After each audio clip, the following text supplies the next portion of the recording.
யார்? இது எந்த இடம்? இதான் ஸ்மயரபதி என்று இருப்பார்கள். முருகப்பெருமான் காசி மனைவி, இரண்டாவது மனைவி என் பேர் தான் வள்ளி என்று இருப்பார்கள். இருந்தால் சுவாமியை பார்க்க வேண்டும், அவரை பாதத்தை வணங்க வேண்டும், அருகமனை கமலை பார்க்க வேண்டும். இதை கவலா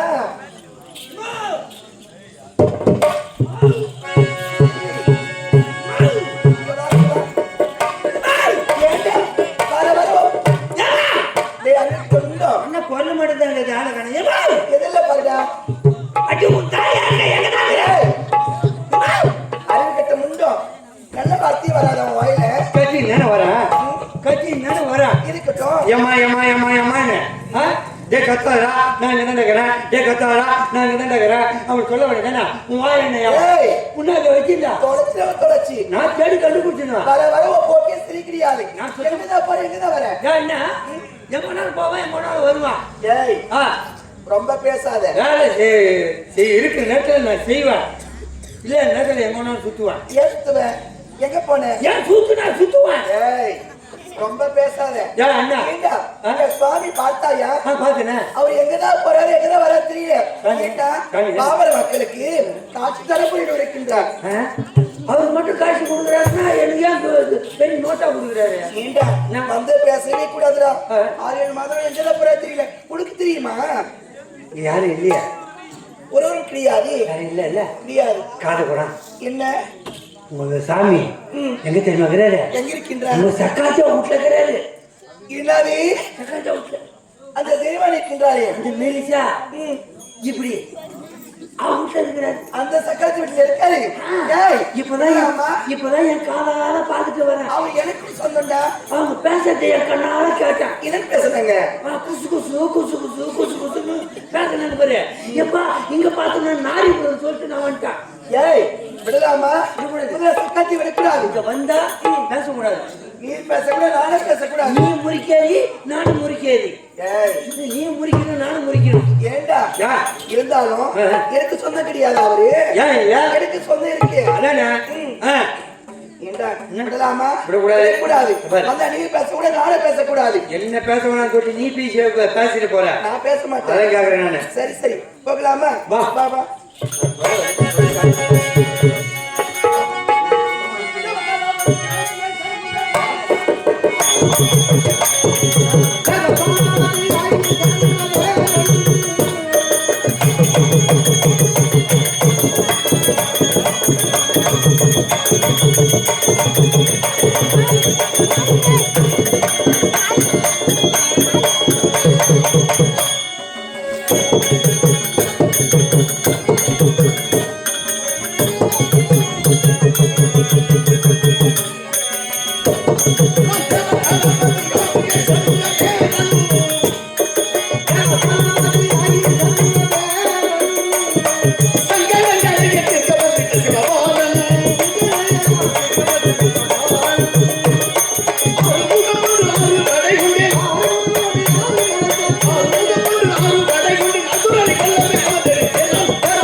தந்தை சிவபெருமான் இடத்தில் முறையிட்டார். அப்படி முறையிட்ட பொழுது 6 முகமுள்ள ஒரு குழந்தை ஈன்றெடுத்தால் தான் அவனை அழிக்க முடியும். காரணம் என் தந்தையின் இடத்தில் சிவபெருமான் இடத்தில் சூரபத்மன் பெற்ற வரம் எப்படிப்பட்ட வரம்? அந்த 1808 சதவீதம்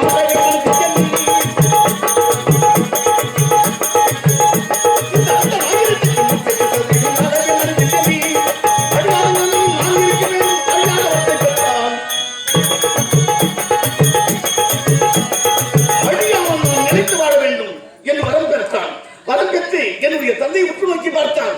ஆண்டவா பரம்பரையை பிரவேசரா, உங்களுக்கு 5 தலைகளும் உண்டா? 5 தலை கொண்ட ஆண்டவன் உங்களாலும் இறைவா, இந்த 5 தலை கொண்ட ஆதி சிவன்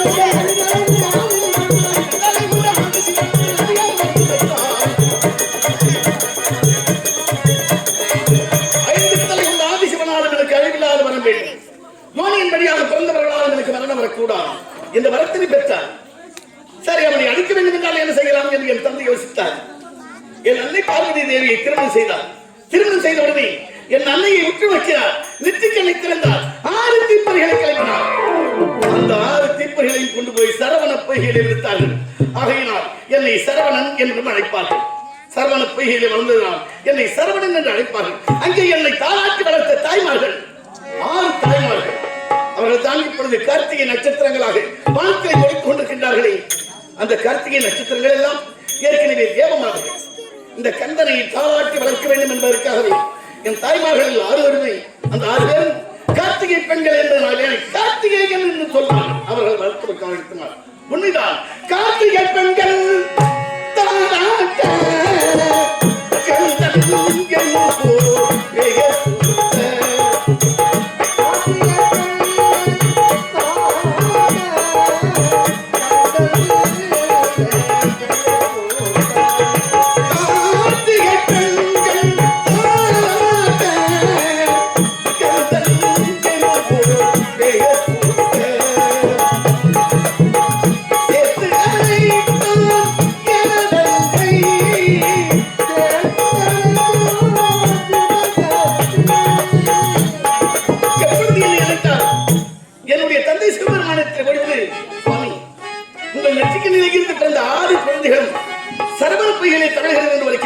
நான் சென்று பார்த்து வரட்டும். போய் பார்த்து வா என்று என் தந்தை கட்டளையிடவே 6 குழந்தைகளும் அழகான குழந்தைகள். எதை தூக்குவது என்றே அறியாது என்னுடைய அன்னை ஓடி வந்தவர்கள் இந்த 6 குழந்தைகளும் சேர்த்து அணைத்தால் ஓர் உடலாகும் 6 முகங்கள் கொண்ட கடவுளாகும் 6 முகனாக நான் உருமாறினேன். சேர்த்து அணைத்தால் சிவசக்தி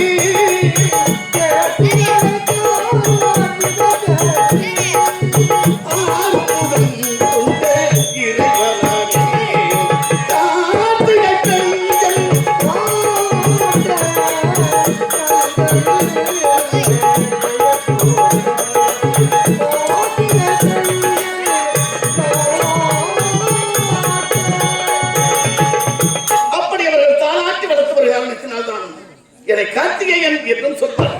கந்தன், கடம்பன், சண்முகன், சரவணன், சூரனை கருவிற்கு வந்த சுப்பிரமணியன் என்றும் என்னை சொல்வார்கள். ஆனால் எனக்கு தகுந்த வயது வந்தவுடனேயே என்னுடைய தந்தை என்னை வீரபாகுவை என்னோடு அனுப்பி வீரபாகு தேவனை முதல்வராக தூதுவனை விட்டேன். தூதுவாக விட்ட பொழுது தேவர்களை விட முடியாது, என் உயிரை விட்டால் விடுவேன் தவிர இந்த தேவர்களை சிறையிலே இருந்து விட முடியாது என்று தெரிவித்து விட்டார். அதன் பிறகு அவனை காத்துக் கொண்டிருந்தது கவிஞவனை. அந்த கவிஞவனை என்னுடைய வேளாண்மைக்கு இரையாக்கினேன். அந்த மலை உடைந்ததும் உள்ளே சென்று சூரபத்மன், தாரகன், சிங்கமகன், பாலுகோன் அத்தனை அசுரரையும் வென்றேன். அவர்களை எல்லாம் கொண்ட பிறகு தெய்வேந்திரன், தேவராஜன் பார்த்தான், மனம் மகிழ்ந்தான். எங்கள் குறையை தீர்த்த சுப்பிரமணியனுக்கு எங்களுடைய மகளை தருகிறோம் என்று தேவியானை ஐயனுக்கு மனமுடித்து வைத்தார்கள். தேவியானை மனமுடித்து வைத்தார்களே, அதோடு நான் இருந்திருக்கவில்லை. அமைதியாக இருக்கும் நேரத்தில் நான் ஒரு தோன்றினார். ஆண்டவனை, ஆறுமுக கடவுளே, ஒரு மனைவியோடு இருக்கின்றாயே நியாயமா? இன்னொரு உனக்காகவே இயங்குகிறாளே, அவளை மணக்கவில்லையா என்று கேட்டார். யார் அவள் என்று கேட்டேன். யார் என்று கேட்கிறீர்கள்? மறந்து விட்டீர்களா? நம்பிராஜனுடைய வளர்ப்பு மகளாக இருக்கின்றாளே வள்ளி, அவளை நீங்கள் மணக்க வேண்டும் அல்லவா? உடனே அவனுடைய நாரதனுடைய வார்த்தையை கேட்டு என் அண்ணன் விநாயக பெருமானுடைய அருளால் எனக்கும் வள்ளிக்கும் திருமணம் நடந்தது திருத்தணிகை மலையினிலே. ஆனால் அவளுக்கு தெரியாமல் இவளுக்கு தெரியாமல் அவளையும் இருவரையும் சந்தித்துக் கொண்டு வருகின்றேன். கடவுளாக இருந்தாலும் அப்படித்தானே செய்ய வேண்டும், வேறு வழி இல்லை அல்லவா? ஆகையினால் இன்றைய தினம் புறப்பட வேண்டும். எங்களுடைய வீரராக